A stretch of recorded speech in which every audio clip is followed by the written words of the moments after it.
ঢঙ্গি মাসি কি করছে? ঢঙ্গুলি মাসি কি করছে? হ্যাঁ, নেল পালিশ করছে। বলবো। হ্যালো বন্ধুরা, good morning, welcome back to my channel. না না না না না না, গুড মর্নিং এখন গুড আফটারনুন, সরি। হ্যালো বন্ধুরা, good afternoon, welcome back to my channel happy TV family. তোমরা সবাই কেমন আছো? আশা করছি সবাই অনেক অনেক ভালো আছো। আমি আমার ফ্যামিলি সবাই কিন্তু খুব ভালো আছি। আমি পাপিয়া চলে আসলাম নতুন করে, নতুন সকালে নতুনভাবে একটা মিষ্টি ব্লগ ভিডিও নিয়ে ঠিক তোমাদের সামনে। আজকে হলো গিয়ে সোমবার, এখন বাজে দুপুর 12টা 12:30 মতন। তো এখন থেকে আমি আমার নিউ ব্লগটা স্টার্ট করলাম। সকাল থেকে আজকে ব্লগ স্টার্ট করতে পারিনি, কারণ কালকে সারাদিন যেরকম জার্নি করে এসেছি, ভালো লাগছিল না, শরীরটা একদম ভালো লাগছিল না। আজকে অনেকটা বেলা করে ঘুম থেকে উঠেছি, উঠে নিয়ে কাজকর্ম করতে করতে আরও বেলা হয়ে গেছে। কিন্তু এখনও সকালের খাওয়া হয়নি আজকে, জানো, এখনও রান্না হয়নি। তো সকালের খাওয়াটা কী করে হবে বলো?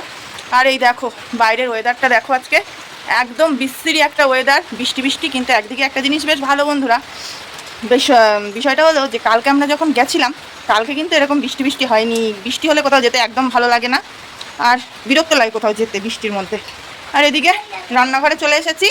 ও বাবা, আমার ঢঙ্গুলি মাছি নেল পালিশ পরেছে জানো বন্ধুরা, এই দেখো ঢঙ্গুলি মাছি আমার সোনা, আমার মাম্মা, আমার মাম্মা। তো আর এদিকে রান্না বসিয়ে দিয়েছি, বলতে রান্না হয়নি বলতে ভাতটা হয়ে আছে, এই যে হাঁড়ি উপর করেছি। আর এদিকে শোল মাছ কেটে বড়মশাই আজকে সকালবেলা নুন হলুদ টলুদ সব কিছু মাখিয়ে ধুয়ে তারপরে গেছে। সকালবেলা অনেকটা সকালে আমার শ্বশুর ছেলেকে পুকুরে শোল মাছ ধরেছিল। তো ওই শোল মাছটা, আমি তো জ্যান্ত মাছ কাটতে পারি না, মরা মাছ কাটতে গিয়েই হাফসে যাই, তার তো জ্যান্ত মাছ কাটা। তো যাই হোক, ওইদিকে বড়মশাই শোল মাছটা কেটে নুন হলুদ মাখিয়ে ধুয়ে গেছিলো। এবার ওটাকে পাতলা করে একটু ঝোল করবো, জ্যান্ত মাছের পাতলা ঝোল। আর না, আমি এখন নেল পালিশ করবো না, না। আর তার সাথে করবো উচ্ছে আলু চচ্চড়ি। চলো চটপট করে রান্নাটা করে নিয়ে একাল ভাত খাবো। খেতেও ভালো লাগে না, মনে হচ্ছে কি শুধু ঘুম পাচ্ছে, শুধু ঘুম পাচ্ছে। ঘুমাতে পারলে ভালো হবে।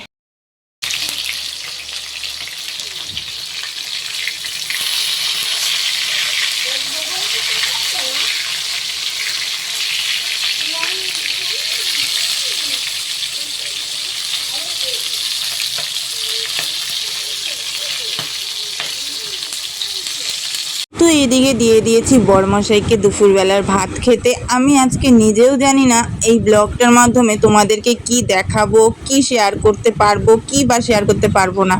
তো যাই হোক, এই দেখো এদিকে কিন্তু আমার মেয়েরও কিন্তু স্নান ধান কমপ্লিট, আর এদিকে আমার মেয়ে বসে বসে টিভি দেখছিল। আর এইখানে প্রত্যেক দিনের কিছু নিত্য প্রয়োজনীয় জিনিস বড়মশাই নিয়ে এসেছিলো, যেমন তেল, ডেটল, সাবান, যা লাগে আমাদের প্রত্যেক দিনের আর কি দরকারি জিনিস। আর এদিকে এই দেখো আমার রান্না টান্না কমপ্লিট করে রান্নাঘর পরিষ্কার পরিচ্ছন্ন করাও একবারে কমপ্লিট। আর বাইরের অবস্থাটা একবার জাস্ট দেখো বন্ধুরা, একেবারে জল। আমার এখনো স্নান করা হয়নি, চলো স্নান ধান করে নিয়ে আসছি। তো এই দেখো আমি স্নান ধান করে চলে এসেছি তোমাদের সামনে। আর আজকে করলাম একটুখানি চুলে শ্যাম্পু। ইচ্ছা ছিল না বন্ধুরা, বিশ্বাস করো, এই বর্ষার মধ্যে চুলে শ্যাম্পু করার এক ফোঁটাও ইচ্ছা ছিল না। কেননা মাথার চুল যদি না শুকায় এত বিচ্ছিরি একটা গন্ধ হয়। আর গন্ধর চাইতেও বড় কথা, মানে এমনিই তো হেয়ার ফল হচ্ছে, সেটা নিয়ে কোনো কথা হবে না। আর চুলের গোড়া যদি ভিজে থাকে না, আরও বেশি হয়। কিন্তু বিশ্বাস করো, এত পরিমাণে মানে মাথাটা বালি বালি বালি বালি লাগছিল, নোংরা লাগছিল। তো সেই কারণেই বলতে পারো যে শ্যাম্পু ইচ্ছা করার না থাকা সত্ত্বেও ইচ্ছা করে মানে জোর জবরদস্তি শ্যাম্পুটা করলাম, যেহেতু আগের দিনকা মানে একটু বেরোনো হয়েছিল, তো সেই কারণে। জানি না আমি আজকে কি হবে সন্ধ্যের পরে, মানে কি আজকে দুদিন পরে কি হবে আমি জানি না। কেন জানো? কারণ আজকে অনেকক্ষণ দুপুরবেলা বৃষ্টিতে ভিজে ভিজে টুকিটাকি কাজগুলো সারলাম। যেমন ছাগল বাইরে ছিল, ছাগলগুলোরে তুললাম ঘরে। তারপরে আর কি করলাম, জল ছিল না ঘরে, মোটরে জল তুললাম। এই এরকম টুকিটাকি কাজগুলো অনেকক্ষণ বৃষ্টিতে ভিজে ভিজে করেছি। আর আমার মাথায় তো বৃষ্টির জল পড়লেই আমার অবস্থা খারাপ হয়ে যায়। কিন্তু বিষয় যেটা হয়েছে, মাথার ক্লিপটা আমি রাখলাম কোথায়? চুলটা খুললাম, খুলে দড়িতে মেরে মানে কি এরকম করে দিয়ে রেখেছি ক্লিপটা, নিজেরই আর মনে নেই, বুঝছো তাইলে? আর এখনও ঝিরিঝিরি ঝিরিঝিরি বৃষ্টি হয়েই যাচ্ছে একভাবে। সেই সকালবেলা নেমেছে 11টা 11:30 থেকে এখনও কন্টিনিউ একভাবে বৃষ্টি হয়ে যাচ্ছে। আর মনা আর বড়মশাই ঘুমাচ্ছে ঘরে। আমি এবার একটু শুই, এখন বাজছে 3টে, 4টে 4:30 অবধি একটু শুয়ে নিই বাবা। একটু সকালে উঠেছি, উঠে নিয়ে কাজ করছি। আর ভাবছি যে কখন সমস্ত কাজবাজগুলো কমপ্লিট হবে, আমি একটু শুয়ে রেস্ট নিতে পারবো। এখন সেই সময়টা, এই সময় কি কেউ হাতছাড়া করে? চলো একটুখানি শুয়ে রেস্ট নিয়ে নিই, তারপরে আসছি। উঠে তারপর ভাত খাবো। মেয়েটা ঘুমাচ্ছে, ঘুমাক। উঠেছি বন্ধুরা ঘুম থেকে। এখন বাজে বেলা 5টা। বেলা 5টা না, বিকেল 5টা। এখন বাজছে বিকেল 5টা। এখন ঘুম থেকে উঠলাম মা মেয়ে দুজন মিলেই।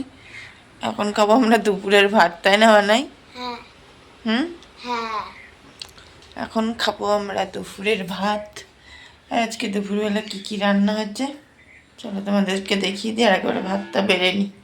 তো দুপুরবেলা বরমশাইকে ভাত দিয়েছি সেটা তোমাদের সাথে শেয়ার করেছি, কিন্তু আজকে যে কি রান্না করেছি সেটা তো তোমাদের সাথে শেয়ার করিনি। তো চলো একেবারে আমার আর মেয়ের ভাতটা বাড়তে বাড়তে তোমাদের সাথে শেয়ারও করে নিই আজকে কি কি রান্না করেছি, আর আমার একেবারে ভাতটাও বাড়া হয়ে যাবে। তো এই দেখো ফার্স্টেই রয়েছে ভাত, যেটা নর্মালি, আর তার সাথে রয়েছে শোল মাছের ঝোল করেছিলাম একটু পাতলা করে, আমাদের পুকুরেরই শোল মাছ, আর তার সাথে রয়েছে উচ্ছে আলু চচ্চড়ি। তো তারপরে ভাত টাত খেয়ে নিয়ে বাবা মেয়ে সবাইকে নিয়ে ফুল ফ্যামিলি দিয়ে দিয়েছিলাম একটা লম্বা টানা বলতে পারো একটা ভাত ঘুম। এটা কিন্তু রাত্রের মানে বিছনা, বাসি বিছনা একদমই তুলছি না, সেটা কেউ ভেবো না, এটা কিন্তু দুপুরের ভাত ঘুমের বিছনা। তো যাই হোক, বর্ষার মধ্যে একটু যদি জুজ্জাত করে না ঘুমানো হয় বন্ধুরা, ভালো লাগে বলো তো? ছোটোবেলায় খুব মনে পড়ে জানো তো, যখন বর্ষা আসতো তখন এরকম রাত্রেবেলা ঘুমানোর মতন লম্বা করে বিছনা করে মা বাবা সবার সাথে কি সুন্দর মজাই না দিনগুলো কাটতো। কি পরোটা করার জন্য আছে কিছু? পরোটা? তেল ময়দা আছে না। দে দে দে পর্যন্ত ওই পুস্কেটা দিয়া পুস্কে কেন না? তাহলে একটুখানি আলু চচ্চড়ি করলে ঝাল ঝাল তেল হবে। সাদা তেল আছে তো আমাদের বাড়িতে না? হুম। আজকে আবার তোমার সন্ধ্যাবেলা পরোটা খেতে ইচ্ছা গেছে? ওই গুঁড়া খাবে মানে তা গোড়াদা খাবে বলে তোমারও খেতে ইচ্ছা গেছে? এখন যদি গোড়াদা যদি বলে আমি আমার বাড়িতে বিরিয়ানি করবো, তাহলে তুমিও বিরিয়ানি করবা? পারলি করবি? এ কি আশ্চর্য! ও দেখো বন্ধুরা, এদিকে আমার সন্ধে প্রদীপ জ্বালা হয়ে গেল। এদিকে সন্ধে প্রদীপ জেলে নিয়ে এবার চলো, ওর মেয়ে রয়েছে ওর বড়মার ঘরে, মেয়েকে ডাক দিই, দিয়ে নিয়ে মেয়েকে পড়তে বসাবো। মেয়েকে পড়তে বসাবো। কালকে মেয়ে তো রবিবার আর সোমবার দুদিন ছুটি থাকে সপ্তাহে। কালকে যেহেতু গেছিলাম একটুখানি ওই দিদির সাথে, তো সেই কারণে কালকে তো আর বই নিয়ে বসতে পারিনি। বাড়িতে আস্তে আস্তেই বেজেছে রাত্রির 11টা, বই নিয়ে আর বসাবো কখন? তো মেয়ে রয়েছে এখন ওর বড়মার ঘরে, মেয়েকে ডাক দেবো, ডাক দিয়ে নিয়ে এবার বই নিয়ে বসাবো। আর এদিকে দেখি বড়মশাইয়ের পাড়ার লোকের কথা শুনে ওর নাকি খেতে ইচ্ছা করেছে। এটা মানা যায়? পাড়ার লোকের যেটা খেতে ইচ্ছা করবে ওরও সেটা খেতে ইচ্ছা করবে?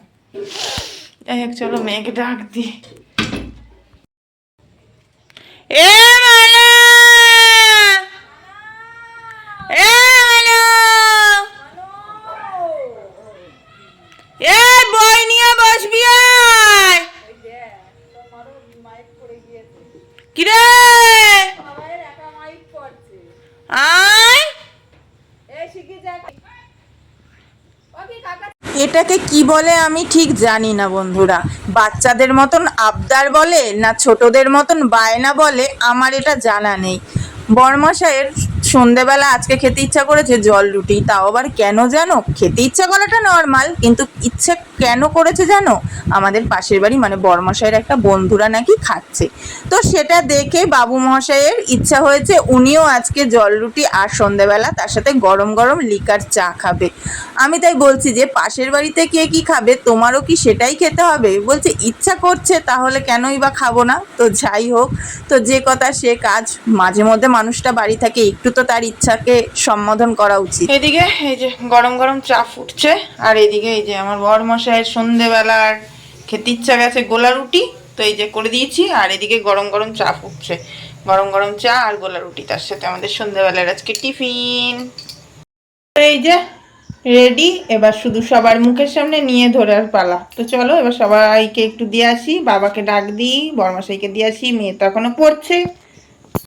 বরমাসিকে একটা দেয়া হয়ে গেছে, ও টেস্ট করা কমপ্লিট, কিন্তু এদিকে দাও প্লেটটা দাও।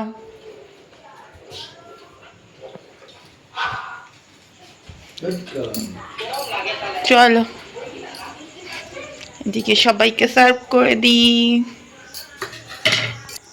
তো এই যে রেডি, এইটা বাবার আর এটা বরমশাইয়ের, আর এখানে আমি নিয়ে নিচ্ছি আমার জন্য। তো চলো, পড়াশোনার দিক থেকে আমি ভালো হতে চাইও না, বুঝেছিস? কেননা তোর এই পড়াশোনার ভাগটা তো আর আমাকে দিবি না, এটা তুই যতটা শিখবি এটা তোরই থাকবে।